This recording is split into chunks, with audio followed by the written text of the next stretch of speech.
রমজান মাসে রহমতের দিনগুলো চলে গেল, মাগফিরাতের দিন চলতেছে। হতে পারে আমার আপনার জন্য জীবনের শেষ রমজান মাস। এই পবিত্র রমজান মাসে আমরা অবহেলা করব না। জানি না আল্লাহ তাআলা আমাদেরকে ক্ষমা করেছে কিনা। আমরা অবশ্যই বেশি বেশি নেক আমল করব ইনশাআল্লাহ।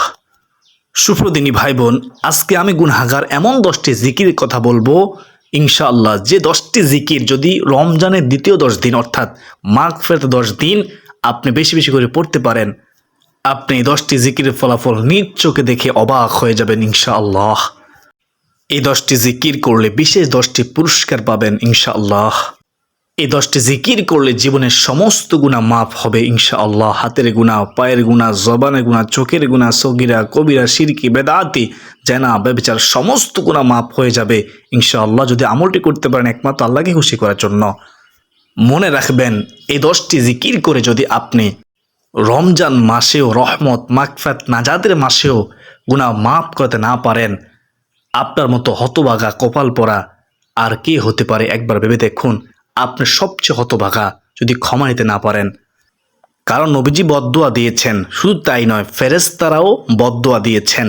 আল্লাহ তাআলা তাদের প্রতি নারাজ থাকেন, নাউজুবিল্লাহি মিন যালিক। তাই আমাদের উচিত এই 10টি জিকির করে নিজের গুনাহগুলোকে ক্ষমা করিয়ে নেওয়া। এই 10টি জিকির করলে আপনি সম্মানিত হবেন। এই 10টি জিকির করলে দুঃখ, কষ্ট, পেরেশানি, হতাশা দূর হবে। এই 10টি জিকির করলে দোয়া ও মনের আশা পূর্ণ হবে ইনশাআল্লাহ। এই 10টি জিকির করলে সংসার থেকে অভাব অনটন দূর হবে। শত্রু থাকলে শত্রু আক্রমণ থেকে আল্লাহ তাআলা হেফাজত করবেন ইনশাআল্লাহ আজ্জা ওয়া জাল্লা। বেহেশতের পথে সুপ্রদিনী ভাই বোনেরা, আপনি কি জানেন সেই 10টি প্রযোজনপূর্ণ জিকির কি?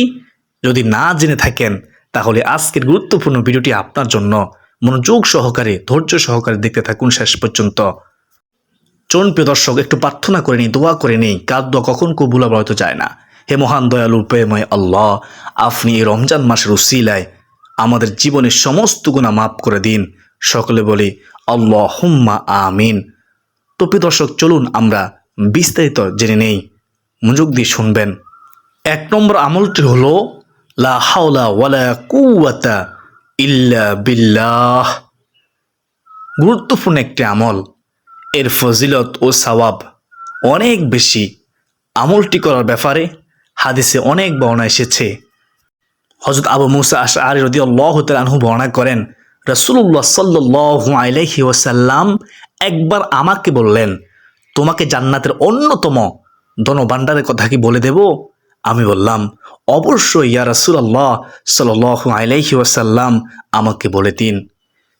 তখন রাসূলুল্লাহ সাল্লাল্লাহু আলাইহি ওয়াসাল্লাম বললেন, ও আমার সাহাবী শুনো, সেটি হচ্ছে লা হাওলা ওয়ালা কুওয়াতা ইল্লা বিল্লাহ। হযরত আবু যর রাদিয়াল্লাহু তাআলা আনহু থেকে বর্ণিত, তিনি বর্ণনা করেন, রাসূলুল্লাহ সাল্লাল্লাহু আলাইহি ওয়াসাল্লাম আমাকে একবার বললেন, আমি কি তোমাকে জান্নাতের গুপ্তধনগুলোর একটি সন্ধান দেব না? আমি বললাম, হ্যাঁ। আল্লাহ রাসূল সাল্লাল্লাহু আলাইহি ওয়াসাল্লাম তখন রাহমাতুল লিল আলামিন নবীজি তিনি বললেন, ও আমার সাহাবী, হে আবু যর, সেটি হচ্ছে লা হাওলা ওয়ালা কুওয়াতা ইল্লা বিল্লাহ। আহমদ শরীফের হাদিস। হাজিব ইবনে হারমালা রাদিয়াল্লাহু তাআলা থেকে বর্ণিত, তিনি বলেন, আমি নবী সাল্লাল্লাহু আলাইহি ওয়াসাল্লামের নিকট দিয়ে যাচ্ছিলাম। তিনি আমাকে বলেন, হে হাজিম, তুমি অধিক সংখ্যায় লা হাওলা ওয়ালা কুওয়াতা ইল্লা বিল্লাহ এই বাক্যটি পড়ো। ও আমার সাহাবী, শুনো, কেননা তা হলো জান্নাতের গুপ্তধন। সুবহানাল্লাহ। লা হাওলা ওয়ালা কুওয়াতা ইল্লা বিল্লাহ কিসের গুপ্তধন? জান্নাতের গুপ্তধন। অত্যন্ত দামি একটি বাক্য, লা হাওলা ওয়ালা কুওয়াতা ইল্লা বিল্লাহ। বুখারী ও মুসলিম শরীফের হাদিস। হযরত কাইস ইবনে সাদ ইবনে উবাদা রাদিয়াল্লাহু তাআলা আনহু থেকে বর্ণিত আছে, আমি নামাজরত থাকা অবস্থায় নবী সাল্লাল্লাহু আলাইহি ওয়াসাল্লাম আমার কাছ দিয়ে গমন করলেন। তিনি নিজের পা মোবারক দিয়ে আমাকে আঘাত করে ইশারা করে বললেন, আমি তোমাকে কি জান্নাতের দরজাগুলোর একটি দরজা সম্পর্কে জানাবো না? আমি বললাম, হ্যাঁ। তিনি বললেন, লা হাওলা ওয়ালা কুওয়াতা ইল্লা বিল্লাহ। সুবহানাল্লাহ, সুবহানাল্লাহ। আল্লাহ ব্যতীত অনিষ্ট দূর করার এবং কল্যাণ লাভের কোনো শক্তি কারণেই। তিরমিজি শরীফ, হাদিস নম্বর হচ্ছে 3581 নম্বর হাদিস। বেহেশতের পথের ইউটিউব চ্যানেল সুপ্রদর্শক, আমরা 1 নম্বর জিকির জানলাম, সেটি হচ্ছে কি লা হাওলা ওয়ালা কুওয়াতা ইল্লা বিল্লাহ। আমরা এই জিকিরটি বেশি বেশি পরিমাণে পড়ব ইনশাআল্লাহ যখন সুযোগ পাব। তো প্রিয় দর্শক, দ্বিতীয় নম্বর জিকির হলো লা ইলাহা ইল্লাল্লাহু ওয়াল্লাহু আকবার ওয়ালা হাওলা ওয়ালা কুওয়াতা ইল্লা বিল্লাহ। আবার বলতেছি, খেয়াল করুন, লা ইলাহা ইল্লাল্লাহু ওয়াল্লাহু আকবার ওয়ালা হাওলা ওয়ালা কুওয়াতা ইল্লা বিল্লাহ। হযরত আব্দুল ইবনে আমর রাদিয়াল্লাহু তাআলা আনহু বর্ণনা করেন, রাসূলুল্লাহ সাল্লাল্লাহু আলাইহি ওয়াসাল্লাম বলেছেন, পৃথিবীর বুকে যে ব্যক্তি বলে লা ইলাহা ইল্লাল্লাহু ওয়াল্লাহু আকবার ওয়ালা হাওলা ওয়ালা কুওয়াতা ইল্লা বিল্লাহ, তার অপরাধগুলো ক্ষমা করে দেওয়া হয়, যদিও তা সাগরের ফেনাসির মতো সমপরিমাণ হয়। সুবহানাল্লাহ, সে নিষ্পাপ হয়ে যায়। তিরমিজি শরীফ হাদিস নম্বর হচ্ছে 3460 নম্বর হাদিস। প্রিয় দর্শক, এখন আমরা জানো 3 নম্বর জিকির। 3 নম্বর জিকির হলো ইয়া জাল জালালি ওয়াল ইকরাম। ইয়া জাল জালালি ওয়াল ইকরাম আমরা বেশি বেশি পড়বো ইনশাআল্লাহ যখন সুযোগ পাবো, অবসর হব। ইয়া জাল জালালি ওয়াল ইকরাম আল্লাহ তাআলার এক গুণবাচক নাম। আল্লাহর এই নামটি কোরআনে এসেছে 2 বার। 1 নম্বরে সূরা আর রহমানের 27 নম্বর আয়াতে ও 2 নম্বরে সূরা আর রহমানের 78 নম্বর আয়াতে। এই পবিত্র নামে 2টি অংশ। ইয়া জাল জালাল, যা অর্থ হলো সমস্ত সৃষ্টি জগতের অধিপতি, যিনি সৃষ্টিকুল থেকে ভয় পাওয়ার হকদার ও একমাত্র প্রশংসার যোগ্য। দ্বিতীয় অংশ হলো আল ইকরাম, যা অর্থ হলো মহত্ব, বরত্ব, দয়া ও ইহসানের অধিকারী। প্রথম অংশ ও দ্বিতীয় অংশ একসঙ্গে পড়লে হয় ইয়া জাল জালালি ওয়াল ইকরাম। ইয়া শব্দ যোগ করে জিকিরটি করতে হবে এভাবে, ইয়া জাল জালালি ওয়াল ইকরাম। যে কোনো কাজ সুন্দরভাবে শেষ করার জন্য, কাজের ভালো ফলাফলের জন্য এবং দুনিয়ার ধন দৌলত ও রিজিকের প্রশস্তার জন্য এই জিকির বেশি বেশি করার পরামর্শ দিয়ে থাকেন আলেম ওলামারা। কেননা এই জিকিরের মাধ্যমে একসঙ্গে 2টি কাজ হয়। 1 নম্বরে মহামহিম আল্লাহর উচ্চ মর্যাদার গুণকীর্তন, 2 নম্বরে দয়াবান আল্লাহর দয়ার ভিখারি হিসেবে নিজেকে উপস্থাপন। সুবহানাল্লাহ। তাছাড়া নবী করিম সাল্লাল্লাহু আলাইহি ওয়াসাল্লাম এই জিকিরকে সর্বদা আঁকড়ে ধরতে বলেছেন। ইরশাদ হয়েছে, তোমরা ইয়া জাল জালালি ওয়াল ইকরামকে সর্বদা আঁকড়ে ধরে থাকবে, সব সময় পড়বে ইয়া জাল জালালি ওয়াল ইকরাম। এটা হচ্ছে ইসমে আজম, আল্লাহ তাআলা একটি গুণবাচক নাম। সুবহানাল্লাহ, সুবহানাল্লাহ। তো প্রিয় দর্শক, এখন আমরা জানবো 4 নম্বর জিকির। 4 নম্বর জিকিরটি হলো সুবহানাল্লাহি ওয়া বিহামদিহি সুবহানাল্লাহিল আযীম। সুবহানাল্লাহি ওয়া বিহামদিহি সুবহানাল্লাহিল আযীম। হযরত আবু হুরায়রা রাদিয়াল্লাহু তাআলা আনহু থেকে বর্ণিত হাদিসে রাসূলুল্লাহ সাল্লাল্লাহু আলাইহি ওয়াসাল্লাম বলেন, 2টি বাক্য এমন রয়েছে যা বলা সহজ, জিহ্বা উচ্চারণ একেবারে সহজ, আমলের পাল্লায় অনেক অনেক গুণ ভারী আর আল্লাহর কাছে অধিক পছন্দনীয়। সেটি হলো সুবহানাল্লাহি ওয়া বিহামদিহি সুবহানাল্লাহিল আযীম। বুখারী শরীফ হাদিস নম্বর হচ্ছে 6406 নম্বর হাদিস। হযরত জাবের রাদিয়াল্লাহু তাআলা আনহু থেকে বর্ণিত এক হাদিসে রাসূলুল্লাহ সাল্লাল্লাহু আলাইহি ওয়াসাল্লাম বলেন, যে ব্যক্তি সুবহানাল্লাহিল আযীম ওয়া বিহামদিহি পাঠ করে তার জন্য জান্নাতে একটি খেজুর গাছ রোপণ করা হয় সাথে সাথেই। সুবহানাল্লাহ। তিরমিজি শরীফের হাদিস, হাদিস নং হচ্ছে 3466 নম্বর হাদিস। বেহেশতের পথের ইউটিউব চ্যানেল সুপ্রদর্শক, এখন আমরা জানবো 5 নম্বর জিকির। 5 নম্বর জিকির সেটি হলো হাসবুনাল্লাহু ওয়া নি'মাল ওয়াকিল। হাসবুনাল্লাহু ওয়া নি'মাল ওয়াকিল। হাসবুনাল্লাহু ওয়া নি'মাল ওয়াকিল, যা অর্থ হলো আল্লাহ তাআলাই আমাদের জন্য যথেষ্ট। সুবহানাল্লাহ। আমাদের জন্য যথেষ্ট কে? আল্লাহ তাআলা। হাসবুনাল্লাহু ওয়া নি'মাল ওয়াকিল। হাসবুনাল্লাহু ওয়া নি'মাল ওয়াকিল অংশটি কোরআনের আয়াত। এটি পড়ার কথা পবিত্র সহিহ হাদিসের মাধ্যমেও প্রমাণিত। হযরত ইব্রাহিম আলাইহিসসালাতু ওয়াসাল্লামকে আগুনে নিক্ষেপ করা হলো এবং রাসূলুল্লাহ সাল্লাল্লাহু আলাইহি ওয়াসাল্লাম মুশরিকদের হামলা হবে এমন খবর শুনে হামরাউল আসাদে উক্ত দোয়াটি পাঠ করেন, হাসবুনাল্লাহু ওয়া নি'মাল ওয়াকিল। হাসবুনাল্লাহু ওয়া নি'মাল ওয়াকিল। বুখারী শরীফের হাদিস 4563 নম্বর হাদিস। আর সূরা আলে ইমরানের 173 নম্বর আয়াতের অংশ। আমরা এই দোয়াটি বেশি বেশি করে পড়ব ইনশাআল্লাহ। এছাড়াও আল্লাহ রাসূল সাল্লাল্লাহু আলাইহি ওয়াসাল্লাম এই বিশেষ দোয়াটি পাঠ করার ব্যাপারে আমাদেরকে উৎসাহিত করেছেন হাদিসের মাধ্যমে। তিরমিজি শরীফের হাদিস নম্বর হচ্ছে 3243। আশা করি সকলে বুঝতে পেরেছেন। ব্যস্তবত সুপ্রদিনী ভাই বোন, এখন আমরা জানবো 6 নম্বর জিকির। 6 নম্বর জিকির হলো ইয়া হাইয়ু ইয়া কাইয়ুমু বিরহমাতিকা আস্তাগীথ। ইয়া হাইয়ু ইয়া কাইয়ুমু বিরহমাতিকা আস্তাগীথ, যা অর্থ হলো, খুব সুন্দর অর্থ, খেয়াল করুন, হে চিরঞ্জীব, হে চিরস্থায়ী, আমি আপনার রহমতের উসিলায় সাহায্য প্রার্থনা করছি। তিরমিজি শরীফের হাদিস নম্বর হচ্ছে 3524 নম্বর হাদিস। নবীজির খাদেম বিশিষ্ট সাহাবী হযরত আনাস ইবনু মালিক রাদিয়াল্লাহু তাআলা আনহু থেকে বর্ণিত, তিনি বলেন, রাসূলুল্লাহ সাল্লাল্লাহু আলাইহি ওয়াসাল্লামের কাছে কোনো বিষয় কষ্টকর, দুঃসহ মনে হলে, কঠিন মনে হলে তিনি বলতেন এই দোয়াটি, ইয়া হাইয়ু ইয়া কাইয়ুমু বিরহমাতিকা আস্তাগীথ। ইয়া হাইয়ু ইয়া কাইয়ুমু বিরহমাতিকা আস্তাগীথ। ইয়া হাইয়ু ইয়া কাইয়ুমু বিরহমাতিকা আস্তাগীথ, যার অর্থ, আমি আবার বলতেছি, হে চিরঞ্জীব, হে চিরস্থায়ী, আমি আপনার রহমতের উসিলায় সাহায্য প্রার্থনা করছি। বেহেশতের পথে সুপ্রদিনী ভাই বোন, এখন আমরা জানবো 7 নম্বর জিকির। 7 নম্বর জিকির হলো লা ইলাহা ইল্লাল্লাহু। এই জিকির আমরা বেশি বেশি করবো ইনশাআল্লাহ। লা ইলাহা ইল্লাল্লাহ জিকির বেশি বেশি করা।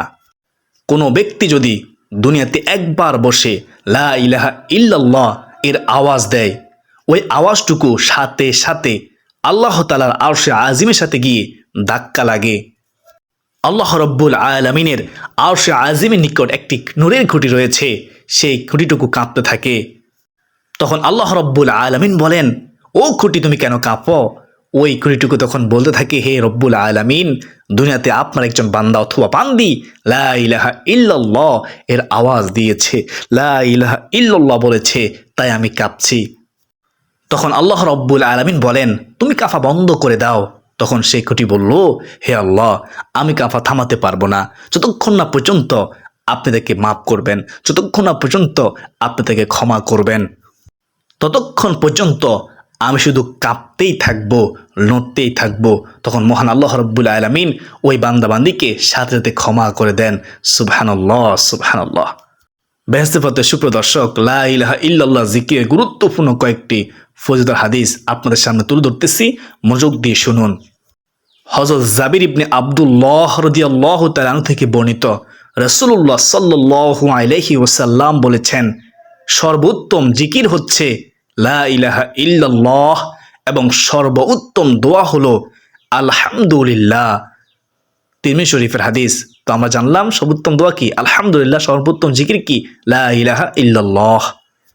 হযরত মুআজ রাদিয়াল্লাহু তাআলা আনহু থেকে বর্ণিত, রাসূলুল্লাহ সাল্লাল্লাহু আলাইহি ওয়াসাল্লাম বলেছেন, যে ব্যক্তি খালেস অন্তরে একনিষ্ঠতার সঙ্গে লা ইলাহা ইল্লাল্লাহ বলবে, লা ইলাহা ইল্লাল্লাহ এর আওয়াজ দিবে, সে জান্নাতে প্রবেশ করবে।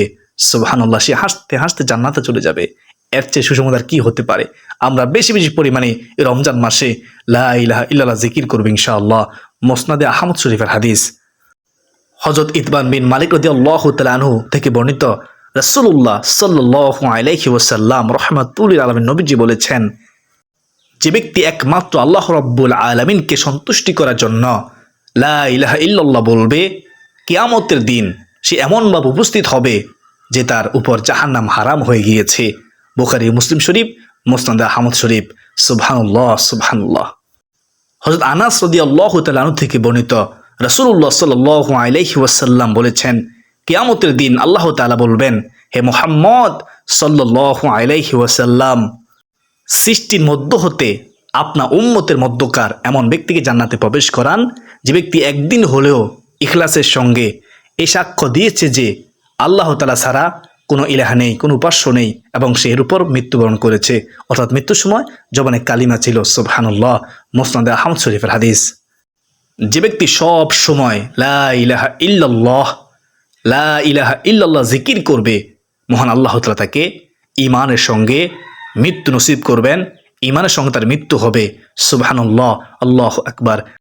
তাই প্রিয় দর্শক, আমরা বেশি বেশি পরিমাণে লা ইলাহা ইল্লাল্লাহ, লা ইলাহা ইল্লাল্লাহ এর জিকির করব ইনশাআল্লাহ। আমরা অযথা সময় নষ্ট করব না। হতে পারে এই রমজান মাস আমার আপনার জন্য জীবনের শেষ রমজান মাস, তো আমরা অবহেলা করে কাটাবো না, আমরা বেশি বেশি করে লা ইলাহা ইল্লাল্লাহ জিকির করবো ইনশাআল্লাহ। বেহেশতে পথে সুপ্রিয় দর্শক, এখন আমরা জানবো 8 নম্বর জিকির। 8 নম্বর জিকির হলো সুবহানাল্লাহ। সুবহানাল্লাহ আমরা বেশি বেশি পড়ব। প্রিয় দর্শক, আপনি কি জানেন যে সুবহানাল্লাহ জিকিরের কত দাম? মহান আল্লাহ তাআলা বলেন, আমার কোনো বান্দা যদি একবার সুবহানাল্লাহ এর আওয়াজ দেয়, আমি আল্লাহ আসমান ও জমিনের মধ্যবর্তী যত ফাঁকা জায়গা রয়েছে, আসমান ও জমিনের মধ্যবর্তী যত খালি জায়গা রয়েছে, সকল ফাঁকা জায়গাগুলোকে, খালি জায়গাগুলোকে নেক দ্বারা পরিপূর্ণ করে দেই। সুবহানাল্লাহ। প্রিয় দর্শক, আপনি যদি চেয়ে থাকেন যে আপনার আমলনামায় এত পরিমাণ নেক দ্বারা পরিপূর্ণ হোক, তাহলে ইনশাআল্লাহ আজকের পর থেকে আপনি অবশ্যই সুবহানাল্লাহ এই জিকিরটি বেশি বেশি পাঠ করবেন ইনশাআল্লাহ।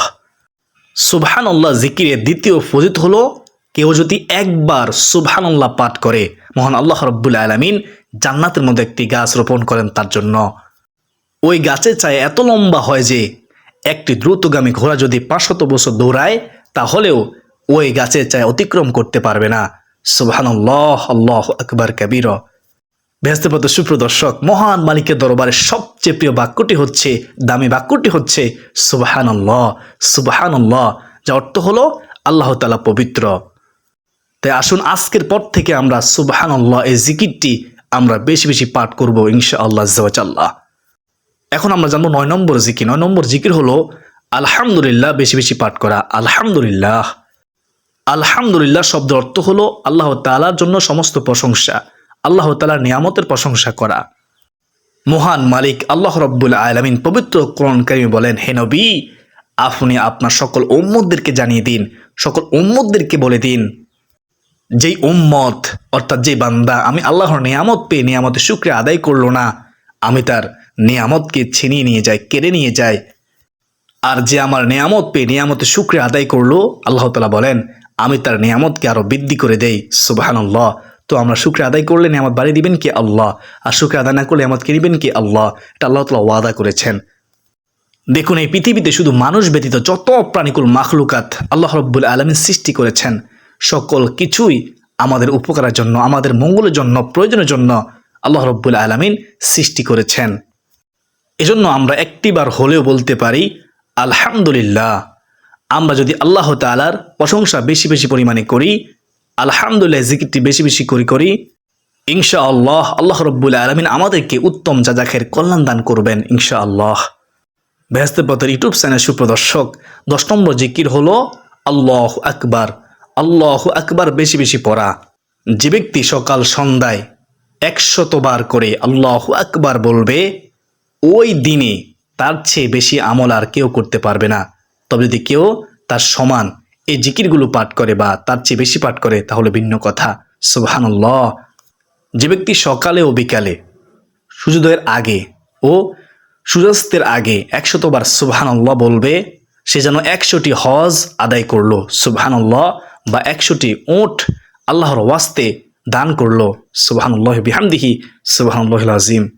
যে ব্যক্তি এই দুই সময়ে 100 বার আলহামদুলিল্লাহ বলবে, সে যেন আল্লাহর পথে জিহাদের জন্য 100টি ঘোড়ার ফিটে মুজাহিদ প্রেরণ করলো। সুবহানাল্লাহ। অথবা আল্লাহর রাস্তায় 100টি গাজওয়ায় বা অভিযানে শরিক হলো। আর যে ব্যক্তি এই দুই সময় 100 বার করে লা ইলাহা ইল্লাল্লাহ পাঠ করলো, আমার নবীজি বলেন সে যেন ইসমাইল বংশের 100 ব্যক্তিকে দাসত্ব থেকে মুক্তি প্রদান করলো। সুবহানাল্লাহ ওয়ালহামদুলিল্লাহ ওয়া লা ইলাহা ইল্লাল্লাহু ওয়াল্লাহু আকবার। বেহেশতের পথে সুপ্রদর্শক, আমি মনে করি যেহেতু আজকের ভিডিওটি অনেক অনেক গুরুত্বপূর্ণ ছিল, তাই ভিডিওটি শেয়ার করে দিবেন ইনশাআল্লাহ। মহান আল্লাহ তাআলা আমাদের সকলকে এই 10টি জিকির করার তৌফিক দান করুন। সকলে বলি আল্লাহুম্মা আমিন। সুপ্রদর্শক, যারা ভিডিওটি শেষ পর্যন্ত দেখেছেন তারা সকলে আল্লাহর শুকরিয়া আদায় করুন। সকলে কমেন্টে লিখুন আলহামদুলিল্লাহ। আসুন এ পর্যন্ত সকলে সুস্বাস্থ্য কামনা করে বিদায় নিচ্ছি। যদি বেঁচে থাকি আবারও দেখা হবে অন্য কোনো গুরুত্বপূর্ণ ভিডিও নিয়ে। ওমা আলাইনা ইল্লাল বালাগ। আসসালামু আলাইকুম ওয়া রাহমাতুল্লাহি ওয়া বারাকাতুহু।